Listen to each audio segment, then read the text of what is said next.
Viewers নমস্কার, আশা করি সবাই ভালো আছেন। আজকে আমি আপনাদের জন্য নতুন আর একটা গুরুত্বপূর্ণ ভিডিও নিয়ে চলে এসেছি। Pulsar N160 service reminder light বা সার্ভিসের যে সিগন্যাল দিচ্ছে, সিগন্যালটা কিভাবে বন্ধ করতে হবে আর বন্ধ করতে গেলে কিভাবে কি করতে হবে, কোনো সার্ভিস না করেও আপনি বন্ধ করতে পারবেন। তো চলুন আজকের ভিডিওটা সেই বিষয় নিয়ে। আমি সুব্রত, আপনারা দেখছেন Subrata bike Guru channel.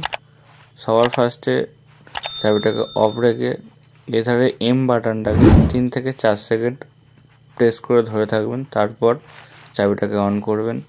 On করার পর কিছুক্ষণ ধরে থাকবেন। ধরে থাকার পর দেখবেন যে সার্ভিসের যে সিগন্যালটা দিচ্ছে, সিগন্যালটা ব্লিঙ্ক করা শুরু হয়ে যাবে।